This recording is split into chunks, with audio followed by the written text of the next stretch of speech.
ஐயங்கார் என்று இருப்பது அவமானமாக இருக்கிறது என்று சொல்லி அதை அரசு அறிவிப்பில் கெசட் நோட்டிஃபிகேஷன் கொடுத்து விட்டார். என்னுடைய பெயர் இனிமேல் ஏஎஸ்கே மட்டும்தான் என்று அவர் கொடுத்து விட்டார்.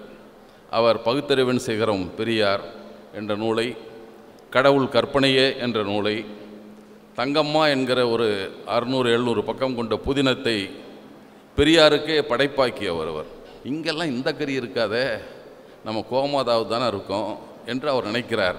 பரவாயில்ல, சாப்பிடு, நானும் 3 வருஷமாக அதை தான் சாப்பிட்டுட்ருக்கேன் என்று சொல்லுகிறார். அவருக்கு எல்லா விஷயத்துக்களையும் அவன் தான் முதல்ல தூவி விட்டுருப்பான், நம்மால் பொறுக்கிக்குவான், திருப்பி அப்பப்போ போட்டுட்ருப்பான். அவன் தான் தொடங்கி வைக்கிறான். அப்புறம் இன்னொன்று சொன்னார், நான் இந்து என்பதால் சமஸ்கிருதம் படிக்கிறேன், எல்லா இந்துக்களும் எல்லா இந்தியரும் இந்தியும் சமஸ்கிருதியும் படிங்கன்னு சொன்ன தமிழ் தேசியவாதி. நடத்தி முடித்து பார்த்தா நான் 15 பவுண்டு எடை ஏறி இருந்தேன்னு சொன்னார். அவ்வளோ சோறு போட்டிருக்கான் எல்லாம் அவனுக்கு. இப்போ பேசுகிறா அப்படி திமுகவை தீக்காவை திட்டுன்னு. அவர் தான் உதயசூரியன் சின்னத்தில்னு தான் எம்எல்ஏ ஆனார். சிஎன் அண்ணாதுரை என்று பழகி இருக்கும். இவர் போய் நின்றுக்கிட்டு அண்ணா தம்பி வந்திருக்கிறேன்னு சொல்லுவார். நாற்காலி ஒன்று எடுத்துகிட்டே போயிடுவார். அவ்வளவு பதவி பிடித்தவர் என்று கிண்டல் செய்வார். சத்தியமூர்த்தி 43 செத்து போயிட்டார். அவர் 44 ஆகஸ்ட் மாதம் எங்கேயா ஃபோன் பண்ணாருன்னு அப்புறம் மாற்றிக்கிட்டார். ராஜாஜி சொன்னார்னார். இவனுக்கு பொய் சொல்கிறதுக்கு அடுத்தால் வந்துக்கிட்டே இருப்பான். மணியரசன் ஐயா இருக்கார்ல, இவர் ஒவ்வொரு இடத்துல பேசுவார். தமிழ் தேசியம் என்பது இந்த நாட்டில் வாழும் மக்களை குறிப்பதே தவிர பிறவியின் காரணமாக பிரிப்பதில்லைம்பார். இன்னொரு பக்கம் தெலுங்கர்கள் ஆதிக்கம், கன்னடர்கள் ஆதிக்கம்னு பேசிகிட்டு இருக்கார். அவருக்கு நிச்சயமாக அவருக்கு மூளை கோளாறுலாம் சொல்ல மாட்டோம் கோளாறுன்னு. அவருடைய நடவடிக்கையில் கோளாறு இருக்குது. ஏதோ நினச்சிட்டு பேசிகிட்டு இருக்கார், அவ்வளோதான். நம்முடைய தமிழ் தேசிய வீரர் தமிழ்நாட்டை நான் முதல்வர் ஆனால்னு சொல்லிகிட்டே இருக்கார். அத்தைக்கு மீசம் முளைச்சாங்கிற மாதிரி சொல்லி நான் முதல்வர் ஆனால் சொல்லிகிட்டே இருக்கார். நம்மளால் அதையும் பார்த்துட்ருக்கான். அவன் வாலிபம் அடைந்தவுடனே தன்னுடைய தாயை விரும்புகிறான், தாயிடம் உறவு வைத்துக் கொள்கிறான், தடுத்த தந்தையை கொன்று விடுகிறான். உடனே அப்புறமா அவனுக்கு என்னடா பண்ணுறது அப்படின்னு நினச்சிட்டு, ஒன்றும் கஷ்டம், அந்த குளத்தில் போய் 3 தடவை முழுகிரு, சரியாக போச்சுங்கிறான். ரொம்ப சிம்பிள் ரெமெடி எல்லாம் சொல்லிட்டு பெரியார் கடை சொல்கிறாரு, பாகப்பிரிவினை செஞ்சாச்சு, சமையல் மட்டும் உங்கள் அடுப்புலேயே செஞ்சுக்கிறேன்றது என்னடா நியாயம் என்று இதில் பேசுகிறார். என்ன நியாயம் நீங்கள் பேசுகிறீங்க? வங்கிகளில் பணம் போடாதேன்னு பெரிய போராட்டம் நடத்துகிறாங்க. அந்த பேங்க்கெல்லாம், பேங்க் ஆஃப் பரோடாலாம் வச்சுருந்தோம்ல, அங்கெல்லாம் போடாத, நம்ம கோஆப்ரேட்டிவ் பேங்கில் போடு. சரோஜினி நாயுடு என்று ஒருவர் இருந்தார், உங்களுக்கு கேள்விப்பட்டிருப்பீர்கள். கவிக்குயில் சரோஜினி நாயுடுன்னு சொல்லுவாங்க. அவங்க தான் சொன்னாங்க, காந்தியாரே உங்களை எளிமையாக வைத்திருப்பதற்கு எங்களுக்கு ஏராளம் செலவாகிறது அப்படின்னு சொன்னாங்க. கோட் சூட் போட்டுக்க வேண்டியதானே, நீ படித்தப்போ அப்படி தான் இருந்த, இப்போ போட்டால் உனக்கு என்ன? ஏன் இந்த நாடகம்? நம்ம மதிமாறன் தான் சொல்லுவார், பெரியார் அணிந்திருந்தது ஆடை, அம்பேத்கர் அணிந்திருந்தது உடை, காந்தி இது காஸ்டியூம் வருவார். இந்த வாக்குரிமை உள்ளவன், நில உடைமையாளன், வரி கட்டுபவன், அவன் தான் பட்டதாரிகள், அவன் தான் இருப்பான். அவன் தேர்ந்தெடுத்தவன் என்ன எளிய மக்களை பற்றியா சிந்திக்க போகிறான்? எம்கே ஸ்டாலின் அந்த மாதிரி ஆட்சி பண்ணு என்று வடநாட்டு பெண் பேசுகிறார். மண்ணின் ஒருமைப்பாட்டை பேசுகிற நீ எப்போதோ மக்களின் ஒருமைப்பாட்டை பற்றி கவலைப்பட்டிருக்கிறாயா? இதுதான் பெரியார் கேட்ட கேள்வி. அறிவில்லாதவன்லாம் இப்போ நான் ஆனால் அவனுக்கு நல்லா தெரியும் ஆக மாட்டோன்னு. கலைஞர் கேள்வியால் தான் எல்லா மாநிலத்து முதலமைச்சர்களும் இப்போ கொடியேற்றிட்டு இருக்கிறான். இல்லைனா அவனும் கொடியேற்ற முடியாது. குடியரசு நாளில், விடுதலை நாளில், விடுதலையா இல்லையாங்கிறது வேற விஷயம். நான் பேசுவதற்கு முன்னால் 2 செய்தி சொல்லிடணும். ஏற்கனவே பல செய்திகள்லாம் அவங்க சொல்லி பேசுகிறாங்க. பெரியாருடைய நண்பராகவும் இந்திய கம்யூனிஸ்ட் கட்சியினுடைய மூத்த தோழராகவும் ஒரு அழுத்தமான தொழிற்சங்கவாதியாகவும் இருந்தவர் ஏஎஸ்கே என்று அழைக்கப்படுகிற, அதற்கு முன்னால் ஏஎஸ்கே ஐயங்கார் என்று அழைக்கப்பட்ட ஒரு தோழர். அவர் ஒரு முறை ஐயங்கார் என்று இருப்பது அவமானமாக இருக்கிறது என்று சொல்லி அதை அரசு அறிவிப்பில் கெசட் நோட்டிஃபிகேஷன் கொடுத்து விட்டார். என்னுடைய பெயர் இனிமேல் ஏஎஸ்கே மட்டும்தான் என்று அவர் கொடுத்து விட்டார். அவர் பகுத்தறிவின் சிகரம் பெரியார் என்ற நூலை, கடவுள் கற்பனையே என்ற நூலை, தங்கம்மா என்கிற ஒரு 600-700 பக்கம் கொண்ட புதினத்தை பெரியாருக்கே படைப்பாக்கியவர். இந்த மண்ணில் சிவப்பு விதைகளை தூவிய பெரியாருக்கு சமர்ப்பிக்கிறேன் என்று எழுதியிருப்பார். அவ்வளவு அழுத்தமான நண்பர். அவர் பெரியாரிடம் சொல்லியிருக்கிறார். சொன்ன உடனே பெரியார் சொன்னாராம், என்னங்க நீங்கள் எதுக்குங்க ஜாதி பெயரை எடுத்தீங்க? அவர் கேட்டது, சாதி பெயரை எடுக்க வேண்டும் என்று சொல்லி தீர்மானம் 29 போட்டு அதற்கு முன்னால் 27ஆம் ஆண்டிலிருந்து ஜாதி பெயரை விட்டொழித்தவர். ஆனால் கேட்டாரா, ஒரு ஐயங்கார் பாப்பானை திட்டினாதாங்க நல்லாயிருக்கும், நீங்கள் அதை விட்டுட்டு வெறும் ஏஎஸ்கேனா யாருன்னு தெரியாது. அதனால தான் தோழர் ஸ்ரீநிதி அவர்கள் இந்த நெற்றியிலும் கழுத்திலும் விபூதியோடு வந்திருக்க வேண்டும் என்று எனக்கு விருப்பம். அப்படி இல்லை, இன்னும் கொஞ்சம் மகிழ்ச்சியாக இருந்திருக்கும். அதை மட்டும் சொல்லி சில செய்திகளை பகிர்ந்து கொள்ள வேண்டும். நான் என்ன பேசுன்னு தெரியல, எல்லாவற்றையும் பேசிவிட்டார்கள். நம்மளுங்க துண்டறிக்கையில் வேலை சில கேள்விகளை போட்டு விட்டார்கள். திராவிடர் என்ற அடையாளம் தமிழருக்கு எதிரானதா என்ற கேள்வி. திருக்குறளை தங்கத்தட்டில் வைத்த மலம் என்று பெரியார் சொன்னாரா? காம இச்சை வந்தால் தாயிடமோ தங்கையிடமோ தீர்த்துக்கொள் என்று பெரியார் சொன்னாரா? இப்படியெல்லாம் நிறைய இதில் போட்டிருக்காங்க, தெரிந்து கொள்ளுங்கள் என்று. அதையெல்லாம் எல்லாவற்றையும் விரிவாக பேசுவதற்கு நேரம் இல்லை என்றாலும் கூட சில செய்திகளை நாம் பேசிவிடும். முக்கியமாக திராவிடர் இப்போ ஒரு கூட்டம் புதுசாக வந்திருக்குது. அவ்வப்போது சில காலான்கள் வரும், கொஞ்சம் காலம் இருக்கும், பளிச்சுன்னு பார்க்கறதுக்கெல்லாம் ஈர்ப்பாக இருக்கும், எல்லாம் இருந்துட்டு போயிடுவாங்க. அப்புறம் பெரியாருக்கு அந்த காலத்திலிருந்து பல பேர் இருந்திருக்கிறார்கள். வாவேசு ஐயர்னு ஒருத்தர் இருந்தார். உங்களுக்கு தோழர் கூட சேரன்மாதேவி குருகுலத்தை பற்றி சொன்னார்கள். அவர் எப்படி ஆள் என்றால், அவர் பெரிய புரட்சிக்காரெல்லாம் சொல்லுவாங்க. அவர் இங்கிலாந்தில் படித்தவர். அவரை பற்றி அவருடைய இன்னொரு ஐயங்கார் ஒருத்தர் எழுதியிருக்கிறார் அவரை பற்றி. அது அவர் ஐயர், இவர் ஐயங்கார். டிஎஸ்எஸ் ராஜன் என்று பெரியாருடைய ராஜாஜியினுடைய அமைச்சரவையில் அமைச்சராக இருந்தவர். அவர் மருத்துவம் படித்தவர், மருத்துவர். அவர் மேற்கல்விக்காக இங்கிலாந்து போகிறாரு. பார்ப்பனர் அல்லவா, அதனால் சைவ உணவை மட்டும் சாப்பிட வேண்டும் அப்படின்னு நினச்சிட்ருக்கிற ஆள். ஆனால் அங்கே போனால் பேயிங் கெஸ்ட்டாக ஒரு வீட்டில் இருக்கணும்னா அங்கே சைவத்திற்கு தான் அதிக செலவாகும். நான்வெஜிடேரியன்னா கவலையே இல்லை, எளிதாக எங்கே வேணாலும் சாப்பிட்லாம், குறைந்த விலையில் கிடைக்கும். அந்த சூழலில் ரொம்ப சிரமப்பட்டிருக்க பண கஷ்டத்தில். அப்போ அவருடைய மூத்த மாணவராக இருந்த வாவேசு ஐயர் ஒரு நிகழ்ச்சிக்கு வர்றார், சந்திக்கிறார். போய் கேட்குறாரு, என்னங்க செய்கிறது என்று கேட்கிறார். அவர் ஆலோசனை சொல்கிறார். ஐயருக்கு ஐயர் ஆலோசனை சொல்லுவாங்கள்ல, அவர் சொல்கிறாரு, நீ இங்கே இருக்க வரைக்கும் எல்லாத்தையும் சாப்பிடு. இவருக்கு பயம், இங்கெல்லாம் இந்த கறி இருக்காதே, நம்ம கோமாதாவது தானே இருக்கோம் என்று அவர் நினைக்கிறார். பரவாயில்ல சாப்பிடு, நானும் 3 வருஷமாக அதை தான் சாப்பிட்டுட்ருக்கேன் என்று சொல்லுகிறார் அவருக்கு அந்த வாவேசு ஐயர். அவர் தான் இங்கே நம்ம குழந்தையும் பார்ப்பன குழந்தையும் நம்முடைய சமூக குழந்தைகளும் ஒன்றாக உட்காரக்கூடாதுன்னு தனித்தனியாக சோறு போட்டார். ஏன்னா அது பிராமண தர்மத்திற்கு எதிரானது.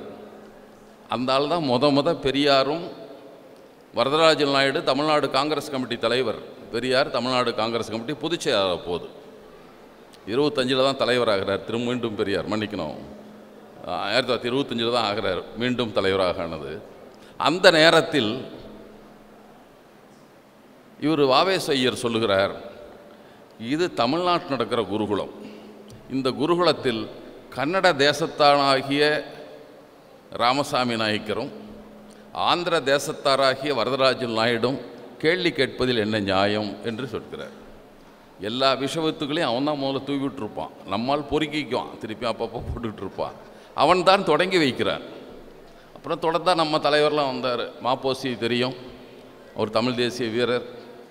அவரை பற்றிலாம் நிறையா எல்லாரும் கேட்டிருப்போம், நிறையா கேட்டு சலித்து போயிருப்போம். தமிழ்நாட்டிலேயே அதாவது மன்னிக்கணும், தமிழ்நாட்டில் சில வித்தியாசமான முடிவுகள்லாம் எடுத்தவர் அவர் தான். தமிழ்நாட்டு அரசியலுக்கே தொடர்பில்லாத ஒரு ஆள்.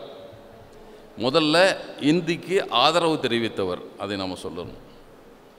அது இந்த தேசத்தின் மொழி, எனவே இந்தியை கற்கலாம். அப்புறம் இன்னொன்று சொன்னார், நான் இந்து என்பதால் சமஸ்கிருதம் படிக்கிறேன், எல்லா இந்துக்களும் எல்லா இந்தியரும் இந்தியும் சமஸ்கிருதியும் படிங்கன்னு சொன்ன தமிழ் தேசியவாதி. இன்னொன்று பசுவதை தடைக்கு ஆதரவு கேட்ட தமிழ் தேசியவாதி, ஆதரவு தெரிவித்தவர், யாரும் சொல்லலை. அதே போல் பிரிவினை எதிர்த்தார் அவர். இந்தியா ஒன்றாக இருக்க வேண்டும், இந்தியாவிலிருந்து தமிழ்நாடு பிரிய வேண்டும் என்பது எப்போதும் என் நோக்கம் இல்லை.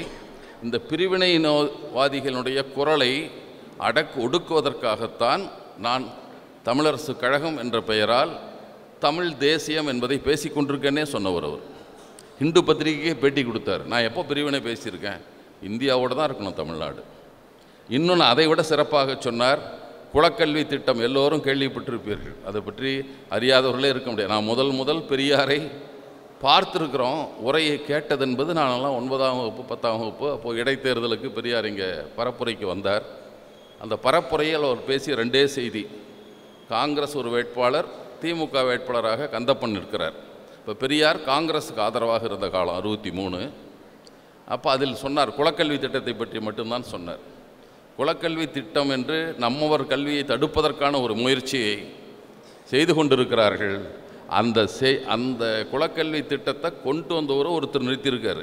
அப்போ திமுக ராஜாஜியோட கூட்டணி. அதனால் சொல்கிறார், குலக்கல்வி திட்டத்தை கொண்டு வந்தவர் நிறுத்தியிருக்கார். இன்னொருத்தர் தான் பதவிக்கு வந்த 7ஆம் நாளில் குலக்கல்வி திட்டத்தை ரத்து செய்து ஆணையிட்ட காமராஜர் ஒருத்தர் நிறுத்தியிருக்கார். நீங்கள் யாருக்கு போடணும் நீங்கள் முடிவு பண்ணிக்கிங்கன்னு சொன்னார். அப்போ தமிழ்நாடே குலக்கல்வி திட்டத்தை கொண்டு வந்தது காங்கிரஸ் அரசு. ஆனால் தமிழ்நாடு காங்கிரஸ் கமிட்டி தலைவர் காமராஜர் அதை எதிர்த்தார். தமிழ்நாடு காங்கிரஸ் கமிட்டி பொதுச் செயலாளராக இருந்த சேலம் பாரிஸ்டர் SV ராமசாமி என்று சொல்லுவார்கள், சீதாலட்சுமி கல்லூரியுடைய உரிமையாளர். அவர் எதிர்த்தார். காங்கிரஸில் பிளேக் நோய் வந்து விட்டது, பூந்து விட்டது, அதெல்லாம் உடனே ஆப்ரேஷன் பண்ணி அகற்றணும்னு ராஜாஜி சொன்னவர் அவர். ஆனால் நம்ம தமிழ் தேசிய வீரர் மட்டும்தான் குலக்கல்வி திட்டத்தை ஆதரித்து அவருடைய மத்திய குழுவில் தீர்மானம் போட்டவர். தமிழ் தேசிய வீரர்கள்லாம் வரிசை. அப்புறம் உங்களுக்கு தெரியும், அடிக்கடி எது சித்திரையா தையா ஆண்டின் முதல் நாள் என்று அதெல்லாம் கதை வந்து கொண்டே இருக்கும். அப்போ பலகாலத்தில் தை முதல் நாள் தான் தமிழ் புத்தாண்டு என்று சொல்லி கொண்டிருக்கிறோம். இப்போதும் ஒவ்வொரு முறை வரும், இன்னும் திருப்புவாங்க, இப்படியே நடந்துக்கிட்டு இருக்கிறது. ஆனால் அந்த காலகட்டத்திலே சித்திரை தான் தமிழ் புத்தாண்டு தொடக்கு என்பதில் உறுதியாக நின்றவர் மாப்போசி.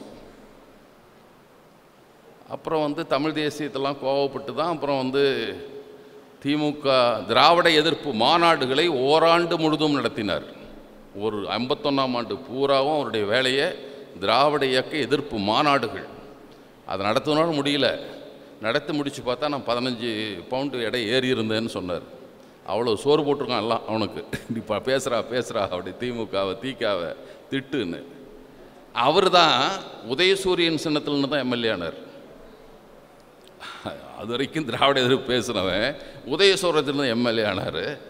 அதுக்கப்புறம் பார்த்தாரு, இதை ஆட்சி போயிடுச்சா, அதுக்கு என்ன அதிமுகவில் சேர்ந்துக்கலாம். இவர் தமிழ்நாட்டில் பிறமொழியினர் என்று ஒரு நூலை எழுதியவர். அப்புறம் மலையாளி எம்ஜிஆர் கட்சியில் போய் சேர்ந்துக்கிட்டு அவர் திரும்பவும் மேலவை தலைவர் பதவியும் அங்கே வாங்கிட்டார். எம்ஜிஆர் செத்தவுடனே இங்கே செல்லாது போல் இருக்கு அப்படின்ட்டு உடனே காங்கிரஸுக்கு போயிட்டார். அவர் பிஜேபிக்கு போயிருப்பார், ஆனால் அதுக்குள்ளே செத்து போயிட்டார். அப்படி எங்கே வேணாலும் போயிட்டே பதவி தான். அதிலோட தினத்தந்தியில் கார்ட்டூன் இப்போ கூட அண்மையில் போட்டிருந்தாங்க. அவர் நாற்காலியை தலையில் தூக்கிட்டு முதலமைச்சர் CN அண்ணாதுரை என்று பழகி இருக்கும். இவர் போய் நின்றுக்கிட்டு அண்ணா தம்பி வந்திருக்கிறேன்னு சொல்லுவார். நாற்காலி ஒன்று எடுத்துகிட்டே போயிடுவார். அவ்வளவு பதவி பிடித்தவர் என்று கிண்டல் செய்வார். இந்த தமிழ் தேசியம் அப்புறம் அது நிறையா குட்டிகள்லாம் வந்துகிட்டே இருந்தது. பெரியாரை பற்றி விமர்சனம் செய்தவர்கள் ஏராளம். அப்புறம் அதுக்கப்புறம் நம்ம குணா, பெங்களூர் குணான்னு ஒருத்தர் வந்தார். அப்புறம் நம்ம ஊரில் ரவிக்குமார்னு ஒருத்தர் வந்தார். இப்போ விடுதலை சிறுத்தைகளுடைய ஒரு நாடாளுமன்ற உறுப்பினராகவும் இருக்கிறார். அவர் எப்பவும் குழப்பவாதியாகவே இருப்பார். அவர் வந்தார். அப்புறம் தான் எல்லாம் ஒவ்வொருத்தராக வந்துக்கிட்டே இருக்காங்க. இவரெல்லாம் பேசி கொண்டிருக்கிற கேள்வி என்ன, திராவிடம் என்றால் அது ஏதோ ஆபத்தானது, அது நம்ம எல்லாம் அழிக்கிறதுக்குனே கண்டுபிடிச்சிருக்காரு பெரியார். நம்ம ஐயா மணியரசன் ஒரு 10 வருஷத்துக்கு முன்னாடி தோழர் பே மணியரசன், இப்போ ஐயா மணியரசன். அவர் ஐயா மணியரசன் சொல்லுகிறார், பெரியாரும் இந்த திமுகலாம் சேர்ந்துக்கிட்டு, தெலுங்கனங்கள்லாம் சேர்ந்துக்கிட்டு, பிறமொழியாரெல்லாம் சேர்ந்துக்கிட்டு தமிழை அழிப்பதற்காக கண்டுபிடித்தது ஒன்று தான் திராவிடம் என்று அவர்கள் பேசி கொண்டிருக்கிறார். இப்போ திராவிட பற்றி ஒரு குழப்பத்தை நம்மவர்களே எண்ணுவதைப் போல செய்து கொண்டிருக்கிறார்கள். அப்புறம் நிறையா பொய்யா அருகோன்னு ஒரு ஆள் இருப்பார். அவர் அப்பப்போ திடீர்னு வருவார், திடீர்னு காணாமல் போயிடுவார். அவர் எழுதியிருந்தார், திராவிடர் கழகம்னு பேர் வைக்கிறப்பே பிரச்சனைன்னு எழுதினார். இருந்தால் இந்த பொய் இவனுங்க மட்டும் என்னென்னா பூரா பொய்யர்கள் தான், உண்மையே பேசுகிறதே கிடையாது இவனுங்கள்லாம், அப்படித்தான் இருப்பார்கள். இவர் எழுதினார், பெரியார் காலையிலேயே தமிழர் கழகம்னு பேர் வைக்கலாம்னா முடிவு பண்ணிட்டாராம். காலையில் முடிவு பண்ணி மாநாட்டில் தீர்மானம் கொண்டு வரலான்னு காலையிலலாம் பேசிக்கிட்டாங்களாம். மாலையில் மாநாடு கொண்டு வர்ற மாநாட்டில் மத்தியானம்லாம் சாப்பிட்டுட்டு இருக்கிறப்ப திடீர்னு சத்தியமூர்த்தி ஐயர் ஃபோன் பண்ணாராம் பெரியாருக்கு. ஏயா விவரம் கெட்டவனாக இருக்கிற, நீ தமிழர்னு சொல்லிட்டா நீ என்ன கன்னட நெய்யே ஒன்று எப்படி வச்சுருப்பான், நீ பேசாமல் பேரை மாற்றுனாராம். உடனே திராவிடர் கழகம்னு பேர் மாற்றிட்டாராம். விடுதலை ராஜேந்திரன் அவர் எழுதினார், சத்தியமூர்த்தி 43 செத்து போயிட்டார், அவர் 44 ஆகஸ்ட் மாதம் எங்கேயா ஃபோன் பண்ணாருன்னு. அப்புறம் மாற்றிக்கிட்டார், ராஜாஜி சொன்னார்னார். இவனுக்கு பொய் சொல்கிறதுக்கு அடுத்தால் வந்துக்கிட்டே இருப்பான். பொய்யும் வந்து இந்த பழைய பாட்டு ஒன்று இருக்கும்ல, கல்யாணம் இவர் பட்டுக்கோட்டை கல்யாண சுந்தரம் எழுதுனது தான். பொய்யை சொன்னாலும் பொருந்த சொல்லுடா போக்கத்த பசங்களான் இருக்கும். இந்த போக்கத்த பசங்கள்லாம் இத்தனை பொய்களையும் சொல்லிக்கொண்டே வந்தார்கள். திராவிடம் என்பது ஆபத்தானது. ஒரு புரிதல் அவர்களுக்கு எது ஒரு விடுதலை தத்துவமாக முன்வைக்கப்பட்டது. பெரியார் முன் வச்சது இல்லை, இந்த சொல்லை அவர் கொண்டு வரவில்லை. இப்போ அடிக்கடி பேசிட்டுலாம் அயோத்தியாச பண்டிதரை பற்றி தோழர் கூட குறிப்பிட்டார்கள். அவர் வச்ச திராவிட மகாஜன சபையை அவர் தான் உருவாக்கினார் 1890. அதுக்கு முந்தைய 7 வருஷத்துக்கு முந்தைய ரெவரண்ட் ஜான் ரத்னம் என்பவர் திராவிடர் கழகம்னே ஒரு அமைப்பை நடத்தி கொண்டிருந்தார். திராவிட பாண்டியன் ஒரு பத்திரிகை நடத்திட்டு இருந்தார். அவங்கெல்லாம் தெலுங்கனும் இல்லை கன்னடனும் இல்லை, இவங்க யார் சொல்லிட்டு அவங்க 2 பேரும் இல்லை. அவன் எப்படி பேரை வச்சாங்க? ஆனால் இதை சொல்லிக்கொண்டே இருக்கிறார்கள் திரும்ப. அதை பல நேரங்களில் சொல்லியிருக்கிறார். ஆரியராவது திராவிடராவது. ஒருத்தன் தொலைக்காட்சி விவாதத்தில் ஒருத்தன் சொன்னான், அம்பேத்கரை இப்படி சொல்லியிருக்கார் தெரியுமா அப்படின்ட்டு. நம்மளால் சுபவி தான் கேட்டார், அது எங்கே இருக்குது சொல்லு கொஞ்சம்னா. அதை விட்டுட்டு எங்கேயும் நீ சொன்னது எங்கே இருக்குது படிக்கவே மாட்டான், விட்டு பார்ப்போமே. தோழர்கிட்ட ஒருத்தன் சொன்னான், மணியம்மையார் அந்த காலத்திலேயே சக்சஷன் ஆக்ட்லேயே அல்லது இந்து லாவிலேயே பெண்களை தத்தெடுத்துலாம் இருந்தது, பெரியார் அப்படி எடுத்துருக்க முடியும் என்று தோழர் ஸ்ரீநிதி அவர்கள் அதை பற்றி பேசுகிற போது அவருக்கு உடனே விட்றான். என்னடா சொல்லி அடிச்சுடுவோம், கொஞ்சம் நாளைக்கு பேசிகிட்டு இருப்பான்ல, அடுத்து அவங்க பதில் சொல்கிறத கேட்டால் தானே மாற்றிக்குவாங்க கருத்தை. நம்ம அடிச்சு விட்டது கொஞ்சம் பேர் 100 பேராக தான் நம்ப மாட்டானா? இப்படி ஒரு கருத்தில் தொடர்ந்து துணிச்சலாக பொய்யை பேசுவார். நான் பல நேரங்களில் சொல்லுவேன், ஔவையார் ஒன்று சொல்லியிருப்பாங்க, பொய் சொல்ல வேண்டாம்னு அவங்க சொல்ல மாட்டாங்க, நெஞ்சார பொய் தன்னை சொல்ல வேண்டாம் என்று சொல்லுவார்கள். இந்த நெஞ்சார பொய் சொல்லுகிற கூட்டம் தொடர்ச்சியாக இதை சொல்லிக்கொண்டே இருக்கிறார். அப்போ அந்த திராவிடம் என்பதை பற்றி அப்புறம் இன்னொன்று புதுசாக கண்டுபிடிச்சார் இவர், நம்முடைய ஐயா மணியரசன். எழுதினவரே அது தப்புன்னு சொல்கிறார், அது இல்லைன்னு சொல்கிறாரு. எழுதினவர் பேராசிரியர் ஜெயராமன் ஒரு நூலை எழுதினார். அதில் ஒவ்வொரு கட்டத்தை பற்றி வரலாற்று பேராசிரியர், வரலாற்று ஆய்வாளர் அவர் எழுதிட்டு வர்றார். முதல்ல தென்னிந்தியாவில் வாழ்ந்த பார்ப்பனர்கள் தங்கள் பேருக்கு பின்னொட்டாக திராவிடன்னு பேர் திராவிட்னு வச்சுக்கிட்டாங்க, ராகுல் திராவிட்லாம் வச்சுருக்காங்கன்னு அந்த நூல் எழுதுகிறார்.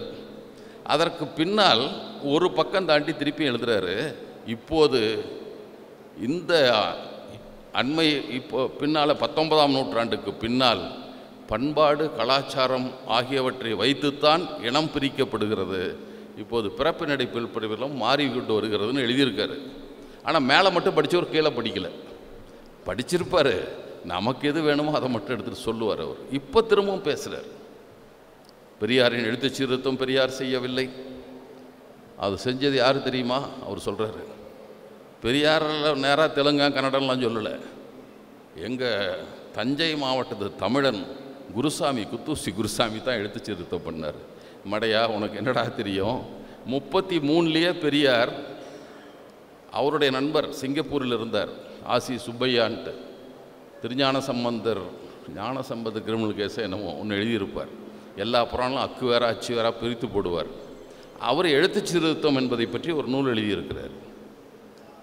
அந்த நூலை பெரியார் தன்னுடைய பகுத்தறிவு நூற்கழகத்தில் வெளியிடுகிறார். 1931 முன்னுரையும் எழுதியிருக்கிறார். வெளியிடுவது 35, இதை தோழர் 33ஆம் ஆண்டு ஆசி சுப்பையா அவர்கள் தன்னுடைய இதழில் எழுதி வந்ததை நூலாக வெளியிடுகிறோம்னு முன்னுரை எழுதியிருக்கார். அப்போ அது ஒன்றும் மறைக்கலையே, 33 சொல்லி இவர் பெரியார் 35 தான் எழுத்து சீர்திருத்தம் 33 எழுதியிருக்காருன்னு சொல்லி அந்த நூலை பெரியார் வெளியிட்டு இருக்கிறார். ஆனால் என்ன ஏமாற்றி பண்ண மாதிரி சொல்கிறான். நடைமுறைப்படுத்தியவன் யார்? சிந்திச்சிருப்ப, நான் கூட நினச்சேங்கன்னு சொல்லுவான், பலதெல்லாம் பண்ண, அதை போல் பண்ணியிருக்கலாம். அதை சொல்லிக்கொண்டே இருந்ததுக்கு இந்த இடத்துல தான் காஞ்சி சங்கராச்சாரிய நம்மளுக்கு ரொம்ப இப்போ ஒரு வந்தாலும் வந்துட்டார்ல, இப்போ வேற ஒருத்தன் வந்துட்டான், இப்போ ஒரு புது சங்கராச்சாரி. அவன் என்னமோ நீளமான பேர் அவனுக்கு, அது பேரே மறந்து போச்சு. நான் குறித்து வச்சுருந்தேன், இந்த இடத்துல எழுதி வச்சுருந்தேன். இப்போ பேரே அவனுக்கு மறந்துருச்சு. அவ்வளோ பெரிய பேர் அவனுது. ஆனால் கடைசியில் திராவிட்னு முடியும். அதை மட்டும் சொல்லிடுறேன் உங்களுக்கு. அந்த பேரெல்லாம் நினைவில்லை, எங்கே எழுதி வச்சேன்.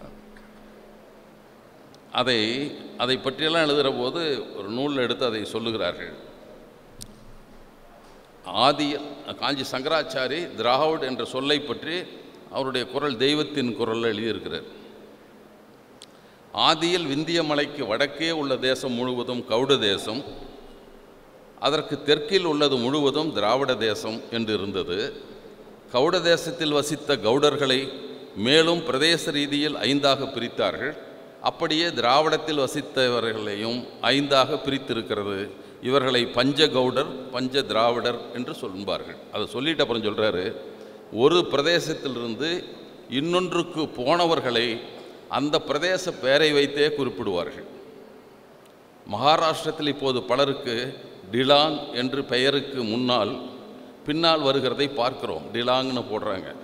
அதுக்கு அவர் சங்கராச்சாரி விளக்கம் தர்றாரு. இவருடைய முன்னோர்கள் தெலுங்கு தேசத்திலிருந்து மகாராஷ்டிராவுக்கு போய் அங்கேயே செட்டில் ஆகிவிட்டார்கள். தெலுங்கு என்பதன் திரிபு தான் டிலாங். அதே மாதிரி காசி முதலான அநேக உத்தர ஸ்தலங்களில் இருக்கிற சில பிராமணர்களுக்கு திராவிட் என்கிற வம்ச பெயர் இருக்கிறது. ஆதி காலத்தில் தமிழ் தேசத்திலிருந்து அங்கே போய் குடியேறினவர்களின் வம்சத்தில் வந்தவர்களே இந்த திராவிட்கள். அப்படி திராவிடர் என்ற பெயர் கொண்ட வடக்கத்தியார் எல்லோரும் பிராமணர்களே என்பதை கவனிக்க வேண்டும்.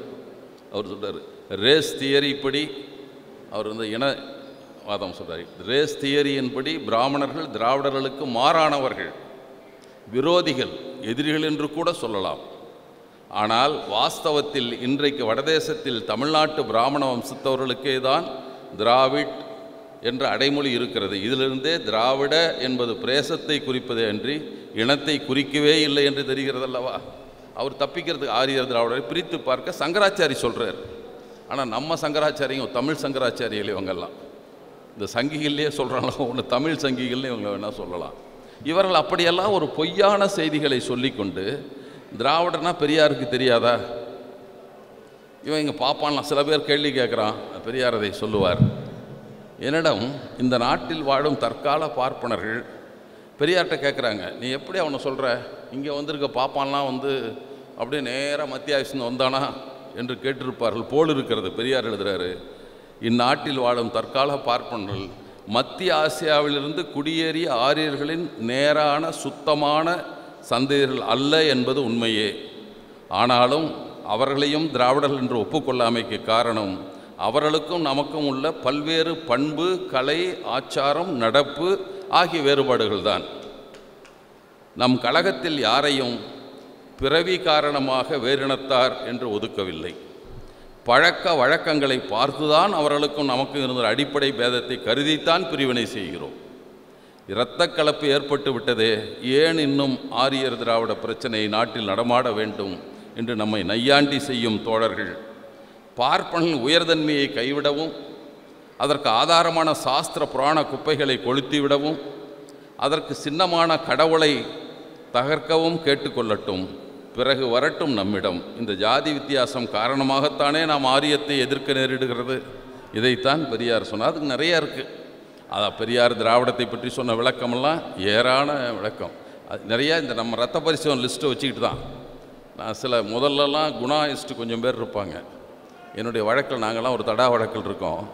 அந்த வழக்கில் ஒரு குற்றவாளி ஒரு குணாயிஸ்ட் அவரை பார்க்குறப்பெல்லாம் கேட்போம், தோழர் ஏதாவது புதுசாக லேப் ரிஸ்ட் இருக்கா அப்படின்னு கேட்போம். லேப் ரிப்போர்ட் ஏதாவது கொண்டு வந்துருக்கீங்களா? அவன் யாரெல்லாம் தெலுங்குன்னு கொண்டு வருவான். ஒரு முறை என்னிடம் ஒரு புத்தகத்தில் எழுதியிருக்காங்க, தமிழின மீட்சி என்ற ஒரு புத்தகம், குணா எழுதுனது. அதில் எழுதுகிறாரு, அதுக்கு முந்தையெல்லாம் 3 பேர் எழுதிட்டே இருப்பாங்க, வை கோபாலசாமி, ஆற்காடு வீராசாமி, கோவை ராமகிருஷ்ணன்.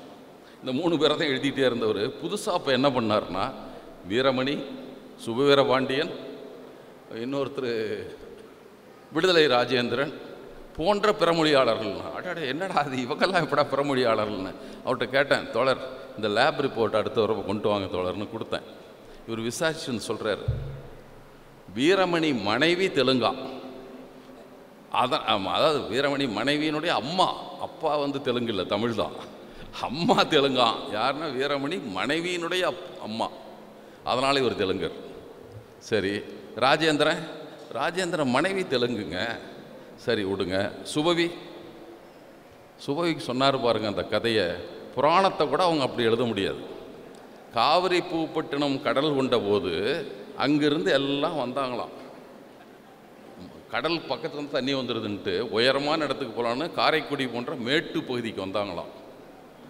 வந்த வழியில் சில பேர் அவங்களுக்கு உதவி செய்யறதுக்கெல்லாம் நரிக்குறவ பெண்கள் கொஞ்சம் பேர் வந்தாங்களாம். அவங்களோடையும் இவங்க உறவு கொண்டதன் காரணமாக சில குழந்தைகள் பிறந்ததான். சுபவியினுடைய மூஞ்ச பாருங்க, நரிக்குறவர் மாதிரியே இருக்கும். அவர் சொல்றார் விளக்கம்.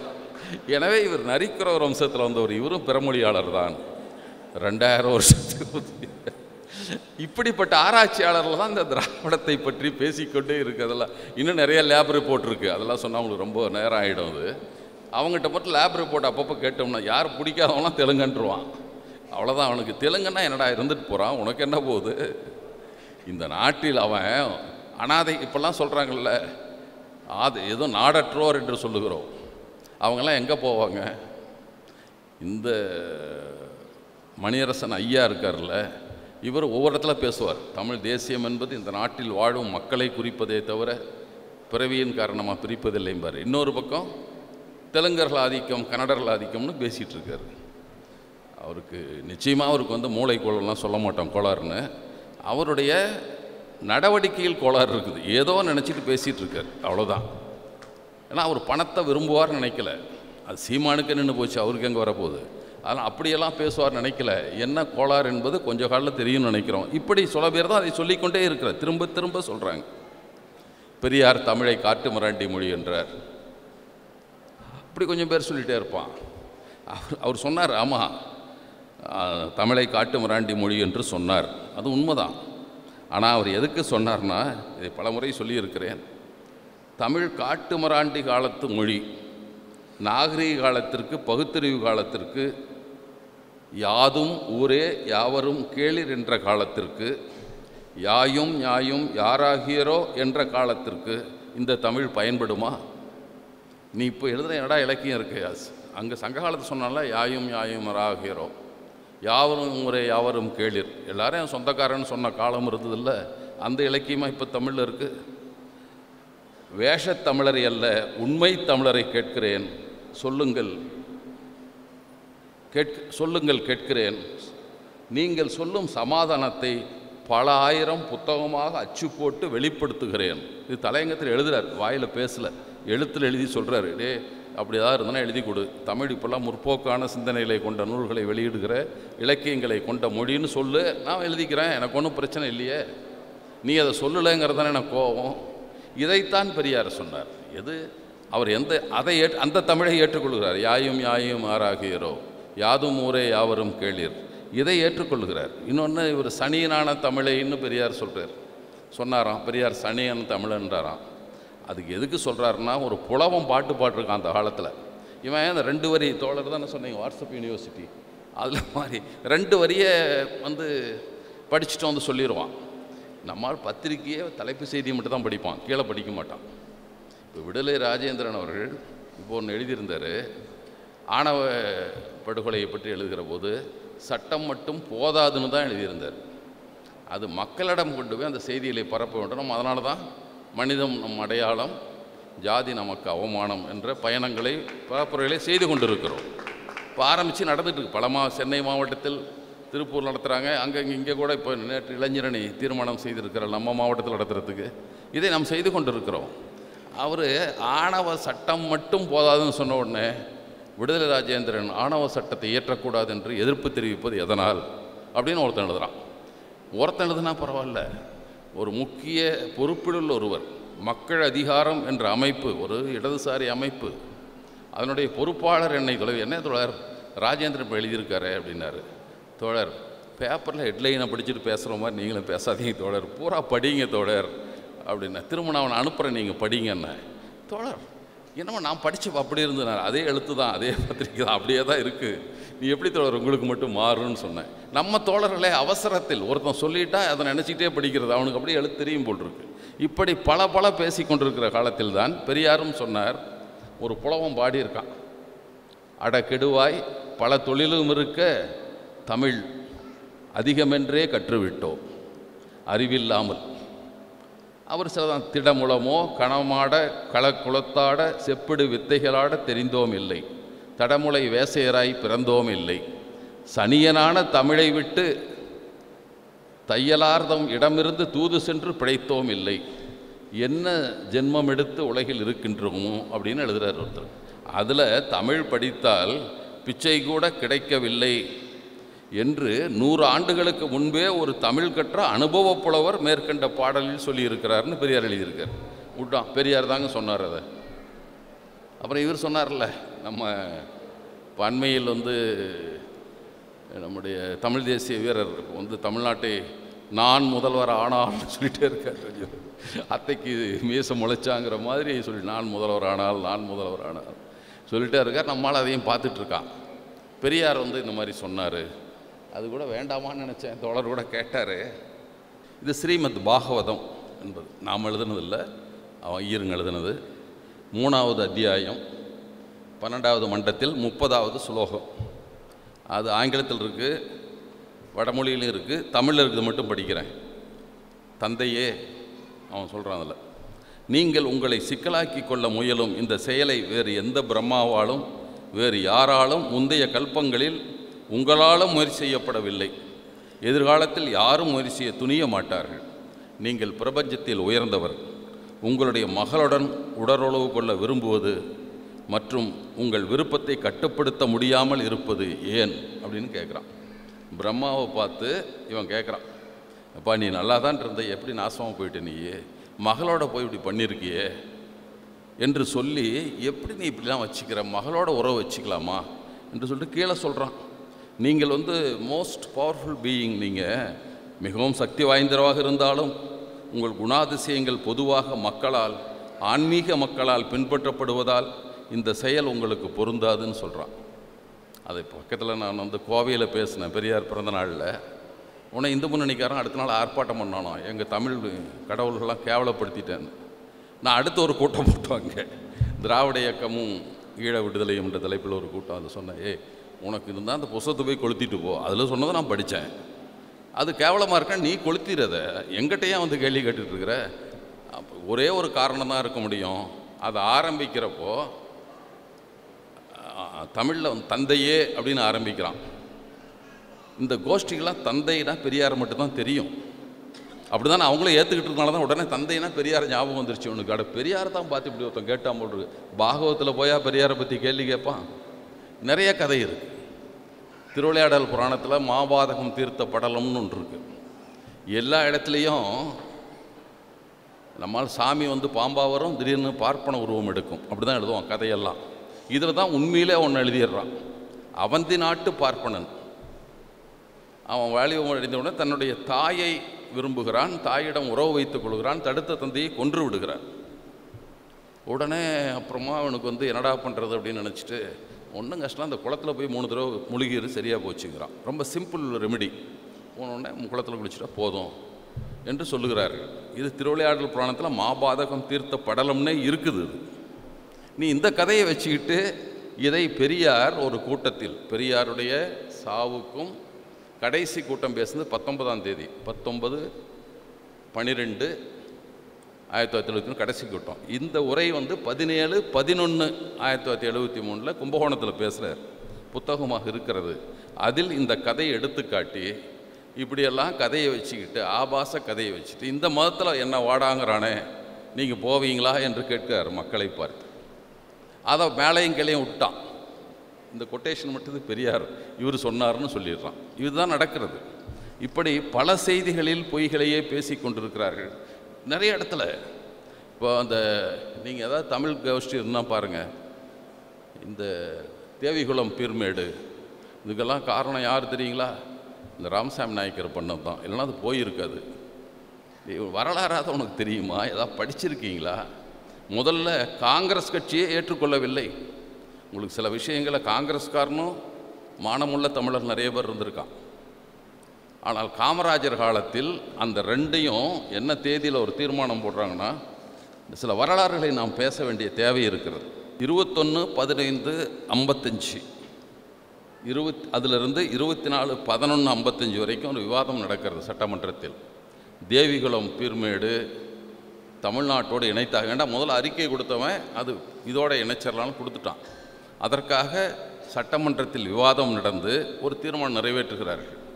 தேவிகுளம் பீர்மேடு என்பது தமிழ்நாட்டுக்கு சொந்தமானது என்று சட்டமன்றம் தீர்மானம் இயற்றுகிறது. அதில் யார் யார் இல்லைன்னா ஜீவானந்தர், ராமமூர்த்தி, கல்யாண சுந்தரம் உட்பட நடுநிலை வகிச்சிட்டாங்க. இதில் கேரளாக்காரர் எல்லாமே அப்போ கேரளாவும் தமிழ்நாட்டோடு இருந்த காலம் 56 தான் பிரியுது. அது வரைக்கும் கேரளாவில் நம்ம கிருஷ்ணய்யர் கூட, நீதிபதி கிருஷ்ணய்யர் அப்போ எம்எல்ஏ, அவங்கெல்லாம் கூட அதில் ஓட்டு போர்டில் எதிர்த்து தான் வாக்களித்தார்கள். ஆதரவாக 122 வாக்குகளும் எதிராக 18 வாக்குகளும் கொண்டு அந்த தீர்மானம் நிறைவேற்றப்படுகிறது. இது ரெண்டும் தமிழ்நாட்டுக்குத்தான் சொந்தம் என்று தீர்மானம் சட்டமன்றம் இயற்றி நாடாளுமன்றத்துக்கு அனுப்புது. நாடாளுமன்றத்தில் என்ன செய்கிறார்கள் என்றால் 16/12/55 இவங்க தீர்மானம் இயற்றி 20 நாள் கழித்து நாடாளுமன்றத்தில் ஒரு தீர்மானம் நிறைவேற்றுறாங்க. தேவிகுளம் பீர்மேட்டை கேரளாவோடு இணைத்து விடுகளான்னு தீர்மானம் நிறைவேற்றுறாங்க. ஆனால் இவங்க தமிழ்நாடு காங்கிரஸ் கமிட்டி பெரிய காமராஜர் உறுதியாக நிற்கிறார், அது ரெண்டும் எங்களுக்கு தான் என்று சொல்லுகிறார். திருப்பியும் தூது அனுப்புகிறாங்க. காமராஜர் ஒற்றுக்கொள்ளவில்லை. நேராக நேரு கூப்பிட்றாரு, காரை போகலை. சி சுப்பிரமணியத்தையும் பக்தவச்சலத்தையும் நீங்கள் போயிட்டு வாங்கன்னு அனுப்புகிறார். 2 பேரும் போகிறாங்க. அங்கே மீண்டும் வற்புறுத்துகிறார்கள், இல்லை தமிழ்நாட்டுக்கு இல்லை கேரளாவுக்கு சொந்தம்னு தீர்மானத்தை மாற்றி பண்ணுங்கிறாங்க. அந்த 2 பேரும் என்ன செய்தார்கள் தெரியுமா? நேராக அங்கேருந்து பம்பாய்க்கு போகிறாங்க. அப்போது தாப்பர் என்ற ஒருவர் இருந்தார். அவர் தான் அகில இந்திய காங்கிரஸ் தலைவர். அவர்கிட்ட போய் 2 பேரும் தங்களுடைய காங்கிரஸ்லேருந்து விலகிக்கிறோன்னு கடிதம் கொடுத்துட்டு வந்துடுறாங்க தமிழ்நாட்டுக்கு. நான் காங்கிரஸ்லாம் இனிமேல் இருக்க முடியாது, என்ன அசிங்கமாக இருக்குது, எப்படி எங்கள் நாட்டை போய் அவனுக்கு கொடுக்கறது. 2 பேர் ரிசைன் பண்ணிட்டு வந்துடுறாங்க. நேரு பதறி போகிறார். அங்கேருந்து 3 பேர் அனுப்புகிறார், கொஞ்சம் காமராஜரை கூட்டிகிட்டு வாங்க பேசணும் என்கிறார். காமராஜர் ரொம்ப வற்புறுத்தார், பிரச்சனையாகிடும், பெரிய சிக்கலாகிடும், தமிழ்நாடு இந்தியா ஒற்றுமைக்கே சிதைஞ்சு போயிடும். அந்த கோபத்தோடு மீண்டும் சொல்லி தொலைங்கன்னு சொல்லிவிட்டு விவாதமே கிடையாது, ஒரு தீர்மானத்தை சொல்லி எல்லாத்தையும் யாரும் ஓட்டு போடுறதுக்கு காங்கிரஸ்காரெல்லாம் ஓட்டு போட்டிருப்பா சொல்லி அந்த போது தான் கேள்வி கேட்கிறார்கள், என்ன பீர்மேடையும் தேவி குளத்தையும் கொடுக்குறீர்களா?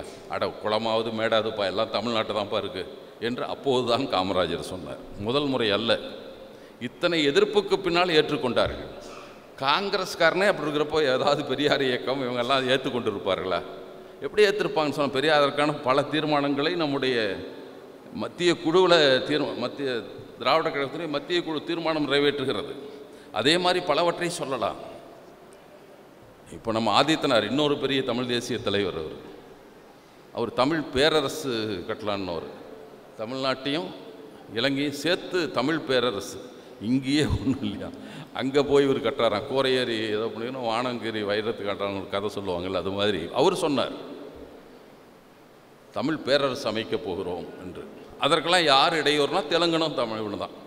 அவருக்கு அது கேரளாவில் இருந்தார் மந்திரி. அவர் அந்த பிரஜா சோசலிஸ்ட் கட்சியின் சார்பாக அந்த மாவட்டங்கள் கேரளாவோடு இருந்தபோது பிரஜா சோசலிஸ்ட் கட்சி எம்எல்ஏ அவர். அப்போ தான் அவர் பட்டதானம் பிள்ளை தமிழர்களை சுட்டுக் கொள்கிறார் போராட்டத்தில். ஒன்றும் வாயே பேசல, அமைதியாக காத்தார், அமைதி காத்தார். இவர் தமிழ் தேசிய தலைவர் சண்டை போட்டு, என்னடா தமிழ்னு சொல்கிற, பதவி ஈகிறன்னு வரணும், இல்லை பதவியோட விருப்பம் இல்லை. இவங்கெல்லாம் தான் பேசுகிறாங்க, தமிழ் தேசிய தலைவர்னு பேசிகிட்டே இருக்கான். அதோடு இப்போ சென்னையில் இருக்க வேண்டும், சென்னை தமிழ்நாட்டுக்குத்தான் என்பதில் கூட பெரியார் தெலுங்குக்கு ஆதரவாக இருந்தார். பெரியார் அதில் ஒரு கூட்டம் கூட்டுகிறார்கள். தமிழ்நாடு முஸ்லீம் லீக் தான் அந்த கூட்டத்தை கூட்டுது. பெரியாரை சிறப்புரையாற்ற அழைக்கிறார்கள். அதில் சொல்கிறார், ரொம்ப மற்றதெல்லாம் வேண்டாம், 2-3 பிரச்சனைகள் சொல்லப்படுகின்றன. அவன் ஆந்திராக்காரன் என்ன கேட்டான்னா, சென்னையிலே தலைநகர் இருக்கட்டும், ஆந்திரா பிரிஞ்சுக்கிட்டோம், இன்னும் 5 வருஷத்துக்கு இருக்கட்டும், இங்கே இருக்கிற பல்கலைக்கழகத்தில் எங்களுக்கு 26 விழுக்காடு எங்களுக்கான இடங்கள் கொடுக்கப்பட வேண்டும். மன்னிக்கணும், 36 விழுக்காடு இடங்கள் கொடுக்கப்பட வேண்டும். இதில் உயர்நீதிமன்றத்திலும் நீதிபதிகளும் எங்களுக்கு அங்காளுங்கள்லாம் வச்சுக்கணும் என்றெல்லாம் கேட்கிறார்.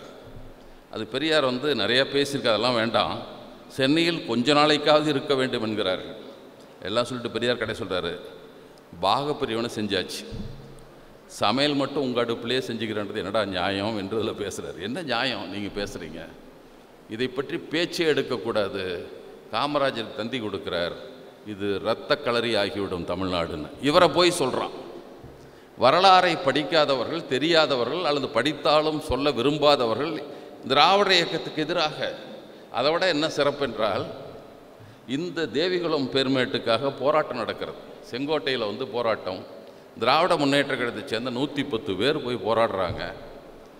அரசு அலுவலகங்களை முற்றுகையிடுகிறார்கள். இவர்களுக்கு 3 ஆண்டு சிறை தண்டனை கொடுத்து சிறையில் இருந்துட்டு வர்றாங்க. திமுகவிலையும் இருந்து வர்றாங்க.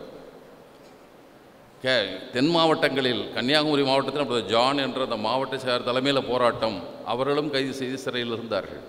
எல்லாரும் போராடினார்கள். ஆனால் இவங்கெல்லாம் திக குரூப்பெல்லாம் ஏற்றுக்கலைன்னு சொல்லிகிட்டே இருக்கான். அதில் மாப்போசி இவங்களுக்கெல்லாம் முன்னோடி.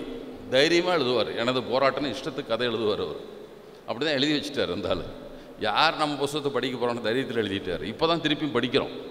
நம்ம பெரியார் நூலை படிக்கிறோமோ இல்லையோ, இவ்வளவு பெரிய புத்தகம் எனது போராட்டம். இப்போ நான் திருப்பி படிச்சுட்டு இருக்கிறோம். என்னடா இந்த ஆள் கதை விட்டுருக்கான், எத்தனை பொய் சொல்லிருக்கான்னு படிக்க வேண்டிய தேவை இருக்கிறது. வடவர் சுரண்டலை பற்றி அதை பெரியார் நீண்ட காலமாக அப்போ சொல்லிகிட்டே இருக்கார். அதை இப்போதும் காத்து கொண்டிருக்கிறார்கள். காப்பாற்றிட்டு தான் அது காங்கிரஸ். 1950 இடஒதுக்கீட்டுக்கான பிரச்சனை போராட்டம் நடந்தபோது பெரியார் 2 போராட்டங்கள் நடத்தினார். ஒன்று, வடநாட்டிலிருந்து வர்ற அமைச்சர்களுக்கெல்லாம் கருப்பு கொடி, பட்டேலுக்கு மட்டும் விதிவிலக்கு தருகிறார். அவர் நம்மால் பார்ப்பான்ல, அவனுக்கு மட்டும் காட்டாதீங்கன்றார். பட்டேல் கேட்குறார், ஏன் எனக்கு மட்டும் கருப்புடி காட்டலன்னு அவர் கேட்குறார். இல்லை, நீங்கள் பார்ப்பன அல்லாதவர் என்பதால் வேண்டாம் என்று நிறுத்தி வைத்திருக்கிறாருன்னு சொல்லிட்டு அவருக்கு ரொம்ப இதாகிறார். அப்படியா, நான் போய் பேசுகிறேன், அந்த சட்டத்தை உடனே திருத்தம் கொண்டு வர சொல்லி நானும் போய் இருப்பேன்னு அவர் போகிறார். இந்த போராட்டம். இன்னொரு பக்கம் வடவர் சுரண்டல் தடுப்பு போராட்டங்கள் நடக்கின்றன அப்படின்னு சொல்லிட்டு ஒரு ஜவுளி கடை, செல்லாராம் அப்படின்னு ஒரு ஜவுளி கடை, அந்த ஜவுளி கடைக்கு முன்னால் ஆரிய பவன் என்கிற உணவு விடுதிக்கு பின்னால் நம்மளும் பூரா ஆரிய பவன் பேர் வச்சுக்கிறான். இந்த ஐயங்கார் பேக்கரி வச்சு எவனோ வச்சுருப்பான், ஐயங்கார்னு வச்சுக்குவான் மேலே. அதுபோல் ஆரிய பவனை நம்மளால் தான் இப்போ வச்சுக்கிட்டு இருக்கான். அவன்லாம் எந்த பாப்பான் ஆரிய பவன் வச்சுக்கிட்டு இருக்கான். ஆரிய பவன் என்கிற உணவு விடுதிக்கு முன்னாலும் போராட்டம்.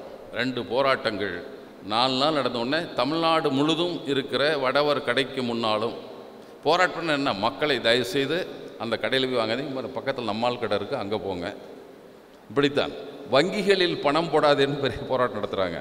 அந்த பேங்க் ஆஃப் பரோடாலாம் வச்சுருந்தோம்ல, அங்கெல்லாம் போடாத, நம்ம கோஆப்ரேட்டிவ் பேங்கில் போடு, வேற எங்கேயும் போடாத. இந்தியன் பேங்க் நம்மால் நடத்துகிறான், அப்போது நம்மால் நடத்திட்டு இருந்த காலம். இந்தியன் பேங்கில் போடு, இல்லை கோஆப்ரேட்டிவ் பேங்கில் போடு, வடவர் வங்கிகள் பணம் போடாதே என்ற போராட்டம். நான் நினைத்து கொள்வேன், சொல்வதும் உண்டு, இந்த போராட்டத்தாண்டா வடவன் பயந்துருப்பான். நேரு பயந்தார்னா நம்ம போராட்டத்தெல்லாம் பயந்துருக்க மாட்டார். என்னடா வடக்கு தேனை இவன் துரத்துனா அப்புறம் ஒவ்வொருத்தனா துரத்துவானே. இவங்களுக்கெல்லாம் பணம் கொடுக்குற முதலாளி காங்கிரஸ் கட்சியினுடைய பொருளாளர் பஜாஜ். இப்போ ஜமன்லால் பஜாஜ் என்று பஜாஜ் நிறுவனங்கள்லாம் இருக்குல்ல, அதனுடைய உரிமையாளர் பிர்லா. அவருடைய எளியவரான காந்தி பிர்லா மாளிகையில் தான் தங்கியிருந்தார். அவர் ஒன்றும் குடிசை போட்டுட்டுலாம் இருக்கல. அவர் எங்கேயாவது வெளியே போனால் மட்டும் ஒடுக்கப்பட்ட சேரிகளில் போய் காந்தி தங்குவார். அதற்காக குடிசைகள் கட்டப்படும். காந்தி வர்றதுக்கு முன்னாலேயே அங்கே போஸ்ட் ஆஃபீஸ் வந்துடும், டெலிஃபோன் கனெக்ஷன் வந்துடும். கொஞ்சம் அழுக்கு சட்டை போட்டால் கொஞ்சம் பேர் காந்தியோடு வருவாங்க. அழுக்கு சட்டை போட்டால் உயர் ஜாதிக்காரர்கள் கூட வருவாங்க, அங்கே இருப்பாங்க. இப்படி தான் காந்தி போராட்டம். அவர் எளிமையான மனிதர், ஆட்டுப்பால் தான் குடிப்பார். எங்கே போனாலும் கூட்ஸ் ட்ரெயினில் ஒரு 30 ஆடு போகும். ஒரு வெட்டினரி டாக்டர் கூட போவார் ஆட்டை செக் பண்ணுறதுக்கு. அந்த பாலை காந்தி குடிப்பார். சரோஜினி நாயுடு என்ற ஒருவர் இருந்தார், உங்களுக்கு கேள்விப்பட்டிருப்பீர்கள். கவிக்குயில் சரோஜினி நாயுடுன்னு சொல்லுவாங்க. அவங்க தான் சொன்னாங்க, காந்தியாரே, உங்களை எளிமையாக வைத்திருப்பதற்கு எங்களுக்கு ஏராளம் செலவாகிறது அப்படின்னு சொன்னாங்க. இப்படி எளிமையாக வச்சது நிறைய செலவாகுதுப்பா, நீ இப்போ பெரியார் அப்படிலாம் பண்ணிக்கலையே. அங்கே ஒரு வெளிநாட்டுக்கு போனப்பெல்லாம் வெளிநாட்டு பயணங்கள், இப்போ நம்மளால் 3 நாள் போயிட்டு இருந்தால் சென்று வந்தவரே வென்று வந்தவரே போஸ்ட் ஒட்டுவான். பெரியார் 11 மாத காலம் வெளிநாட்டு பயணம் போனார். இங்கேருந்து டிசம்பர் மாதம் 31 புறப்பட்டு நவம்பர் 32 தான் திரும்பி வர்றார். எல்லா சோசியலிஸ்ட் நாடுகளையும், எல்லா நாடுகளில் இருந்த சோசியலிஸ்ட் அமைப்புகளையும் பெரியார் சந்திக்கிறார். அந்த நாட்டு நடப்புகளை பற்றி, அங்கே இருக்க அமைப்புகளெல்லாம் பார்க்கிறார்.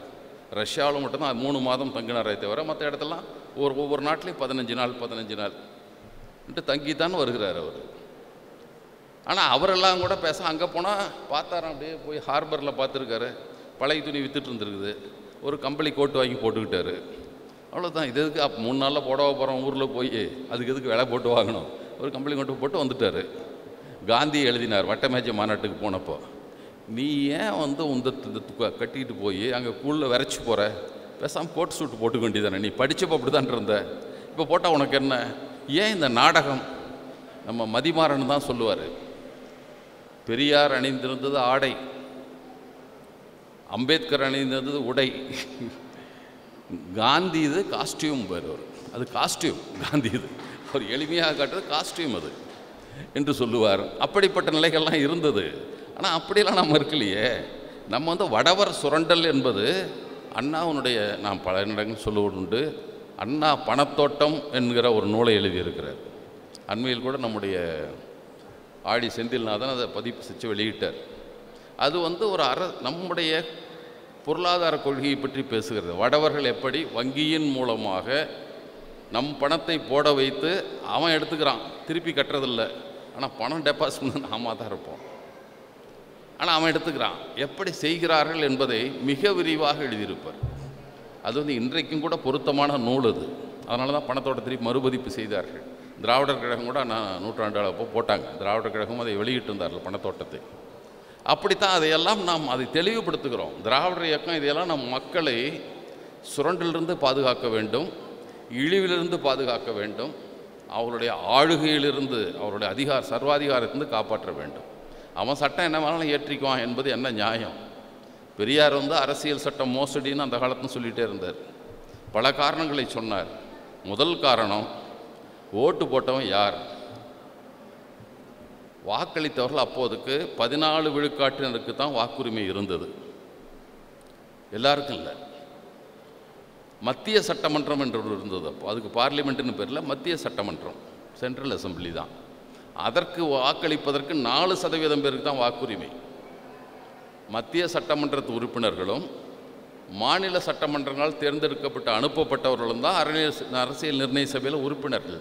பெரியார் கேட்டார், இந்த வாக்குரிமை உள்ளவன் நில உடைமையாளன், வரி கட்டுபவன், அவன் தான் பட்டதாரிகள், அவன் தான் இருப்பான். அவன் தேர்ந்தெடுத்தவன் என்ன எளிய மக்களை பற்றியா சிந்திக்க போகிறான்? அவன் என்ன எழுதினாலும் சட்டத்தை சிந்தித்தால் அவன் சிந்தனை எப்படி போகும்?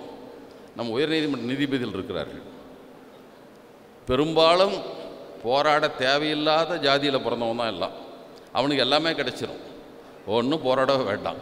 போராடணும்னு பார்த்தா எரிச்சலாக இருக்கும் அவனுக்கு. இப்போ நம்மலாம் கோரிக்கை மனு போட்டு இது 27% எத்தனை போராட்டம்? திமுக வழக்கு போட்டுது. எப்போ வந்தது சட்டம்? 51 சட்ட திருத்தம், கல்வி நிலையங்களில் இடஒதுக்கீடு உண்டு. அது என்ன மத்திய அரசு கல்வி நிலையங்கள் மட்டும் இல்லைங்கிறது என்ன நியாயம்? அதற்கு போராட்டம், அதற்கு மண்டல் குழு, அதற்கு அறிக்கை, அது 27 விழுக்காடு வேலைக்கு தான் முதல்ல கொடுத்தாரு. கல்வி கிடைப்பதுக்கு 2006 சட்டமாக்கி 2008 தான் நீதிமன்றம் போய் 9 தான் நடைமுறைக்கு வந்தது.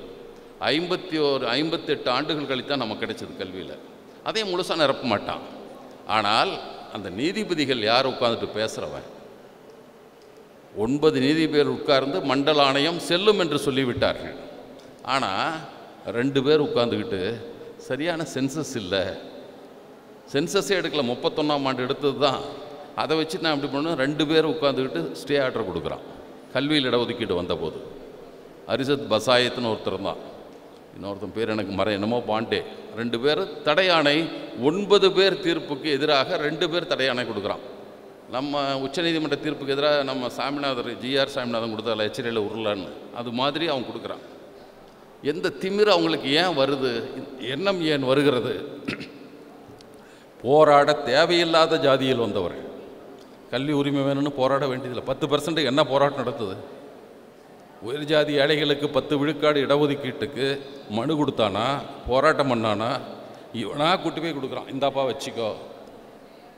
எனவே அவர்களுக்கு புரியாது நம்ம சிக்கல்லாம். அப்படித்தான் அரசியல் நிர்ணய சபை உறுப்பினர்களும் உயர் ஜாதியை சேர்ந்தவர்கள், படித்தவர்கள், பெரிய படிப்பாளிகள் தான், நம்மளை பற்றி அங்கே தெரியும். எனவே இதை ஏற்றுக்கொள்ள முடியாது என்றார். இன்னொன்று சொன்னார் காந்தி, நீ சொல்லிக்கிட்டே இருந்த இந்தியா விடுதலை அடைந்தவுடன் வயது வந்து அனைவருக்கும் வாக்குரிமை கொடுத்து அவர்களால் தேர்ந்தெடுக்கப்பட்டவர்கள் பண்ணாதான் அரசியல் சட்டம்னு சொன்னேன். இப்போ என்னாச்சு என்று கேட்டார்.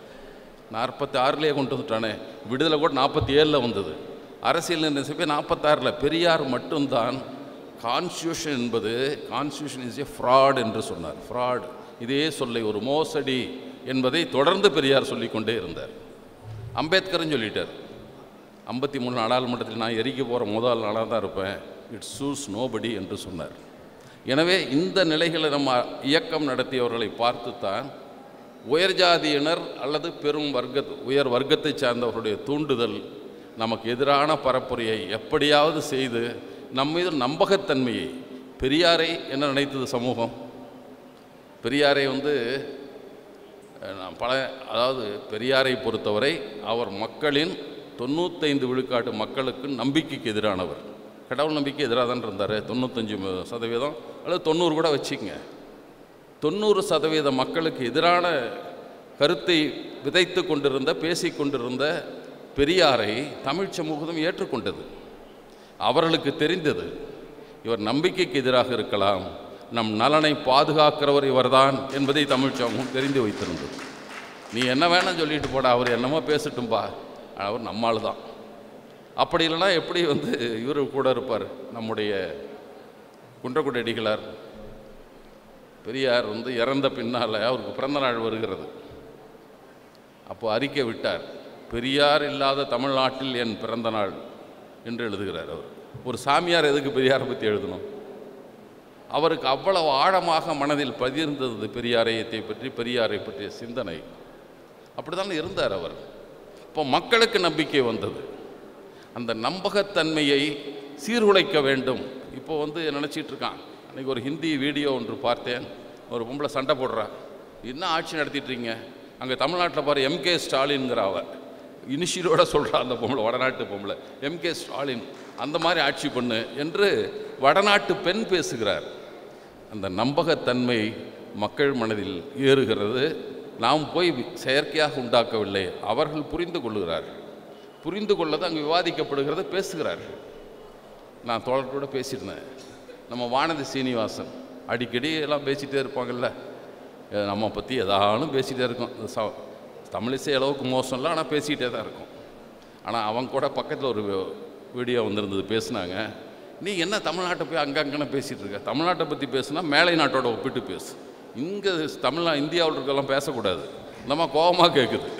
அதுதான்டா நாங்களும் சொல்கிறோம், தமிழ்நாட்டை மேலை நாட்டோடு ஒப்பிட்டு பார்க்க வேண்டும், இங்கே இந்தியாவோட ஒப்பிடாத நாங்களும் சொல்லிகிட்டு இருக்கோம். இப்போ நாம் பேசிய கொள்கைகள் தான் ஒருமைப்பாடு. பெரியார் தான் கேட்டார், மண்ணின் ஒருமைப்பாட்டை பேசுகிற நீ எப்போதாவது மக்களின் ஒருமைப்பாட்டை பற்றி கவலைப்பட்டிருக்கிறாயா? இதுதான் பெரியார் கேட்ட கேள்வி. நீ இந்தியா ஒற்றுமை, அது மண்ணுடா, அது இங்கே அதற்கு என்னமோ இருக்குது. நீ மக்களின் ஒற்றுமையை பற்றி பேசுவது தான் நம்ம இயக்கங்கள். மக்கள் ஒற்றுமையாக இருக்க வேண்டும், சமத்துவமாக இருக்கட்டும், சம உரிமையோடு இருக்க வேண்டும் என்பதுதான். தோழர்களே, நான் அதிகம் எடுத்துகிட்டு நினைக்கிறேன்.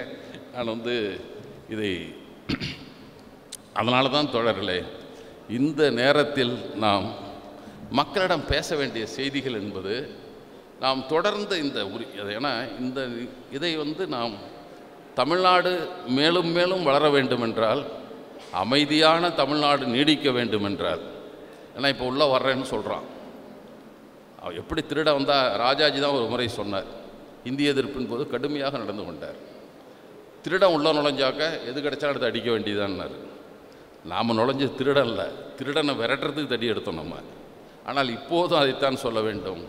திருடன் வர்றான், நமக்குள்ளே சின்ன சின்ன வேறுபாடுகள் இருக்கலாம், அப்படி இல்லாமல் இருக்காது. மனிதன்னா மெஷின் தான் ஒரே மாதிரி இயங்கும், மனிதன்லாம் ஒரே மாதிரி இருக்க மாட்டான். சில நிகழ்ச்சிகளில் ஒரு கலை நிகழ்ச்சி ஒரு தாய் தமிழ் பள்ளியில் நடந்தது. அவங்க குழந்தைகள்லாம் அந்த பலகையெல்லாம் வச்சுட்டு காட்டுவாங்க. ஒரு பிள்ளை இப்படி பிடிச்சி ஒன்று இப்படி பிடிச்சிட்டு இருந்தது. ஆசிரியர்லாம் மிரட்டி கொண்டு இருந்தார்கள். அப்போ நான் அந்த விழாவுக்கு போன பேசினேன் நான், நீங்கள் அது குழந்தைகளாக இருக்கட்டும், அது தப்பாக தான் பண்ணும், அதுதான் குழந்தை. மிஷின் தான் ஒரே மாதிரி பண்ணும். அந்த மிஷின் போனீங்கன்னா கான்வெண்ட்டில் இருக்குது, இங்கிலீஷ் மீடியம் ஸ்கூலில் இருக்கும் மிஷின். அதெல்லாம் அப்படியே இருக்கணும். நம்ம இது குழந்தைகளாக வளர்க்கிறார்கள். அவங்க அப்படி தான் இருப்பாங்க. குழந்தைகளாக இருக்கட்டும், தயவுசெய்து அவர்களை இயந்திரங்களாக மாற்றி விடாதீர்கள் என்பதுதான். நம்ம அப்படித்தான் நினைக்கிறோம். நம்ம இந்த தமிழ்நாட்டை இதனுடைய வளர்ச்சிக்கு, மேம்பாட்டுக்கு, ஏன்னா வளர்ச்சி என்பது திட்டங்களில் மட்டும் இல்லை. திட்டங்கள் கொடுக்குற திட்டம் நான் தோழர்களிடம் பேசுகிற போதெல்லாம் சொல்வது உண்டு. 10 ஆண்டு காலம் ஆட்சி இல்லாமல் திராவிட முன்னேற்ற கழகம் இருந்தது என்று நாம் நினைத்து கொண்டு இருக்கிறோம். ஆனால் ஆட்சிக்கு வந்தால் என்ன செய்ய வேண்டும் என்பதையே ஸ்டாலின் நினைத்து கொண்டிருந்திருக்காருன்னு இப்போ தான் நினச்சிக்கிறேன். நான் 10 ஆண்டு யோசிச்சிருக்கார். ஆட்சிக்கு நான் வந்தேன், இந்த ஆள் சொல்கிறார்ல, ஆடு மேய்க்க தான் அரசு ஊழியரை பண்ணிவிடுவேன்.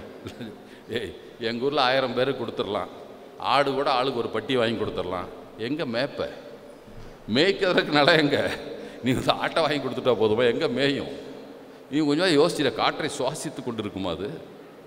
அறிவில்லாதவன்லாம் இப்போ நான் ஆனால் அவனுக்கு நல்லா தெரியும் ஆக மாட்டோன்னு. பிரச்சனை எதை வேணாலும் அடிச்சு விடு, கவலையே இல்லை அடிக்கிறான். ஆனால் அப்போது கலைஞர் தான் சொன்னார், 2 பெண்களுக்கு சண்டை வருது, அவள் கரண்டி ஆட்டி ஆட்டி பேசுகிறா, இவன் ஆட்டாமல் பேசிகிட்டு இருக்கா. ஏன்னா இவ கரண்டியில் உளுந்து இருந்ததுங்கிறார். அவள்கிட்ட ஒன்றுமே இல்லை, கரண்டி ஆட்டி ஆட்டி பேசுகிறா, என் இதில் உளுந்து இருக்குது, நான் கொஞ்சம் ஆட்டாமல் தான் பேசணும், எல்லாம் கொட்டி போயிடுறது. அந்த பொறுப்புணர்வு நமக்கு இருக்கிறது. அவன் பேசுகிறான், என்னாலும் பேசலாம். உறுதிமொழி கொடுத்தால் அடுத்த ஆண்டு கேள்வி, அப்போ கொடுக்காத உறுதிமொழிக்கே கேட்டுட்ருக்கான். இப்போல்லாம் அது நீட்டை ஒழிச்சிட்டியான்னு கேட்குறான். நீட்டை ஒழிப்பதற்கு முதல் சட்டமன்றத்தை தீர்மானம் நிறைவேற்றி ஒழிப்பதற்கு முழு முயற்சி செய்யும் அப்படின்னு தான் உறுதிமொழி. நம்மளால் இல்லை ஒழித்து விடுவேன்னு சொன்ன, டே படுறா, இன்னொரு தடவை எடுத்து படுறா, சும்மா எவனோ சொன்னதை சொல்லிகிட்டு இருக்காது, எடுத்து உறுதிமொழி படி, அப்படி இருக்காதுல்ல. முழு முயற்சி செய்வோம், அதுதான் இருக்குது. அதைத்தான் பேச வேண்டிய, அதை நம்ம தான் பேச வேண்டிய தேவை இருக்கிறது. எனவே நாம் திராவிடம் என்பது நமக்கான கொள்கை. எளிய மக்களை, புறக்கணிக்க மக்களை, வஞ்சிக்கப்பட்ட மக்களை, வரலாற்று காலத்திலிருந்து வஞ்சிக்கப்பட்ட மக்களை, அதுக்கு இப்படி சொல்லுவாங்க, பாசிட்டிவ் டிஸ்கிரிமினேஷன் சொல்லுவாங்க. பாகுபாடு காட்டுவது என்பது நேர்மறையாக பாகுபாடு காட்டுவது. நம்ம எல்லாம் இது வந்து காம்பன்சேட்டிவ் டிஸ்கிரிமினேஷன் என்று சொல்வது உண்டு. நாம் இழந்து போனவற்றை, நம்ம அறிவு கூட ஒரு பாட்டு போட்டிருந்தார். அறிவு என்ற ஒரு தோழர் ஒரு பாடல் எழுதியிருப்பார் இந்த கோட்டாவை பற்றி. உன் பாட்டனெல்லாம் வச்சாண்டா எங்களுக்கு வேட்டு, அதுக்கு தாண்டா கேட்குறோம் கோட்டாவில் சீட்டுன்னு ஒரு பாட்டு எழுதியிருப்பார். நான் ஏன் கேட்குறோம், உன் பாட்டெல்லாம் எங்களுக்கு வேட்டு வச்சாண்டா, அதை காம்பன்சேட் பண்ணுறதான் நாங்கள் இப்போ வந்து இடஒதுக்கீட்டை கேட்டுக்கொண்டு இருக்கிறோம் என்று அந்த பாடல் வரும். அதுதான் உண்மை. அதற்கு பாதுகாவலனாக, ஊக்குவிப்பனாக, ஆட்சியாளரோடு போராடுபவர்களாக உச்சநீதிமன்றத்தில் போய் ஏதாவது தீர்ப்பான்னு நம்ம தான் வாங்கியிருக்கோம் ஒவ்வொரு தடவையும். மற்றவனுக்கு உரிமைக்கெல்லாம் கலைஞர் வந்து அவர் ஒரு கேள்வி, சில பேருக்கெல்லாம் அதுதான் உதிக்கும். நீ நாடாளுமன்றத்தில் அங்கே டெல்லியில் குடியரசு தினத்தை குடியரசுத் தலைவர் கொடியேற்றுவார். விடுதலை நாளில் முதன்மை அமைச்சர், இவர் தான் தலைமை அமைச்சர் தான், பிரதமர் தான் பண்ணுறார். அதனை இங்கே மட்டும் 2க்குமே கவர்னர் பண்ணுறது என்று கலைஞர் தான் கேள்வி எழுப்பினார். கலைஞர் கேள்வியால் தான் எல்லா மாநிலத்து முதலமைச்சர்களும் இப்போ கொடியேற்றிட்டு இருக்கிறான். இல்லைனா எவனும் கொடியேற்ற முடியாது. குடியரசு நாளில், விடுதலை நாளில், விடுதலையா இல்லையாங்கிறது வேற விஷயம். அந்த நாளில் கொடியேற்றுவதற்கான உரிமை யார்? இப்போ இந்தியை பற்றி பேசுகிறோம், இந்திய ஆட்சி மொழியை பற்றி இப்போ தான் ஒவ்வொருத்தனாக பேசுகிறான். இந்துத்துவவாதியாக இருந்த சிவசேனாக்காரெல்லாம் பேசுகிறான். இங்கெல்லாம் இந்திக்காரனுக்கு என்ன வேலை, அடிக்கிறான் வேற. நம்மளாம் அடித்ததில்லை, எவனையும் அடிக்கிறான். ஏன் மராட்டி தெரியல, இங்கே என்ன வேலை, ஓடி போயிருங்கிறான். நம்ம அப்படி ஒரு தீர்மானத்தை வந்து அப்போது திராவிட முன்னேற்ற கழகம் ஏற்று தமிழர்களுக்கு மட்டும் வேலை என்பதை நம்ம அதை பலவற்றை மறந்து விடுகிறோம். அதை வந்து மணியம்மையார் வந்து தலைவராக வந்தவுடன் ஒரு தீர்மானம் போட்டார். திராவிடர் கழகத்தின் அடுத்த பணி என்று ஒரு தலையங்கம் எழுதினார். நாம் மத்திய குழு தீர்மானம் போடுவோம். மே நாள் கொண்டாடுகிற போது இந்த மே நாளில் 8 மணி நேர வேலையை கேட்டது அப்போது. இப்போது நாம் கேட்போம், 80 விழுக்காடு வேலை தமிழ்நாட்டினருக்கு என்பது நம் கொள்கையாக இருக்க வேண்டும் என்று எழுதினார்கள். அதை வந்து என்ன பியூட்டின்னா, அதோடு மட்டும் விடல. அடுத்து வந்து திமுகவுக்கு ஒரு பாராட்டு வந்து எழுதுகிறாங்க. தமிழக அரசின் 3 முக்கிய முடிவுகள் 22/7/74 எழுதுகிறாங்க. 17ஆம் தேதி கூடிய தமிழ்நாடு மந்திரி சபை கூட்டத்தில் 3 முடிவுகள் எடுக்கப்பட்டுள்ளன. அதில் இனிமேல் நமது தமிழ்நாட்டு வேலை வாய்ப்புகளில் 80% உள்ளூர்காரர்களுக்கு, அதாவது தமிழ்நாட்டில் 15 வருடங்களுக்கு குறையாமல் குடியிருந்தவர்களுக்கு கொடுக்கப்படும் அப்படின்னு சொல்லியிருக்கீங்க. அப்படி பார்த்தா வடநாட்டுக்காரெலாம் வந்து வேலைக்கு வர்றான். அவன் ரொம்ப நாளாக இங்கே இருக்கிறான், அவன் கூட வந்துடுவான். இனிமேல் இன்னும் ஒரு 15 ஆண்டுகளுக்கு மட்டும் தமிழர் அல்லாதவர்களுக்கு கொடுப்போன்னு சொல்லி தீர்மானத்தை மாற்றுங்க. இருந்தாலும் இதை வரவேற்கிறேன். உலக்கைக்கு எடுத்த மரம் உளிப்பிடிக்காவது ஆயிற்றே என்ற மகிழ்ச்சியோடு இதை நான் வரவேற்கிறேன் அப்படின்னு அவங்க சொல்கிறாங்க. பரவாயில்ல, இருக்கட்டும். ஆனால் இப்போது நாம் அதை திருப்பியும் திராவிட முன்னேற்ற கழகம் அதை எடுக்கணும்னு நம்ம கேட்கலாம். அந்த மாதிரி கோரிக்கையில் வைக்கலாம். ஏன்னா எப்படா அண்ணன் எப்போ சாவுவான், திண்ணை எப்போ காலியாகுன்னு சொல்லுவாங்கள்ல, எப்படா ஜெயலலிதா சாவுவான்னு பார்த்துட்டு இருந்த ஒன்றிய அரசு உடனடியாக 17/12/2017 ஜெயலலிதா செத்த உடனே 2 நாளில் வந்து ஒரு சட்டம் அரசாணை வந்தது. இந்த தமிழ்நாட்டு அரசு ஊழியர் தேர்வாணையத்திற்கு யார் வேண்டுமானாலும் விண்ணப்பிக்கலாம். இந்தியாவில் இருக்கிற எந்த மாநிலத்தில் வேணாலும் விண்ணப்பிக்கலாம். வெளிநாட்டில் வாழுகிற தமிழர்களும் விண்ணப்பிக்கலாம். தமிழர்களில் இருப்பவர்களும் தான் விண்ணப்பிக்கலாம் என்ற சட்ட திருத்தம் வந்தது. இப்போ தான் மாற்றிருக்க முடியுது. எத்தனை ஆண்டு காலம் எல்லாம் வந்து 300 பேர் ஒரே சமயத்தில் ஏஇ வேலைக்கு உதவி பொறியாளராக தேர்ந்தெடுக்கப்பட்டார்கள். தமிழர் அல்லாதவர்கள், தமிழ்நாட்டே அல்லாதவர்கள் தேர்ந்தெடுக்கப்பட்டார்கள். இந்த கொடுமையெல்லாம் நடந்தது. அதை திருத்தவருக்கே நமக்கு நேரம் சரியாக இருக்குது. இருந்தாலும் அதற்கு மேலும் நடந்து கொண்டிருக்கிற இந்த முயற்சி என்பது திராவிட இயக்கத்தின் அடிப்படை கொள்கைக்கு இணங்க போய்கொண்டிருக்கிற இதை தொடர்ந்து நாம் முன்னெடுத்து செல்ல வேண்டிய நம் கடமை. அதைத்தான் முடிந்த வரையில் அந்தந்த செய்தியில் அவ்வப்போது தூவி விடுவோம், பரவட்டும் என்பதுதான். வந்திருந்த தோழர்கள்லாம் மிக அழுத்தமான பல செய்திகளை பகிர்ந்து கொண்டிருக்கிறார்கள். தொடர்ந்து இப்படிப்பட்ட நிகழ்ச்சிகளை நாம் நடத்த வேண்டும் என்பது மட்டுமல்ல, பகிரப்பட்ட செய்திகளை நீங்கள் மற்றவர்களோடு பகிர்ந்து கொள்ளுங்கள். நாம் கேட்டுட்டு மகிழ்ச்சியடைந்து போனால் போதாது. அதுதான் என்னுடைய வேண்டுகோள். வணக்கம், நன்றி.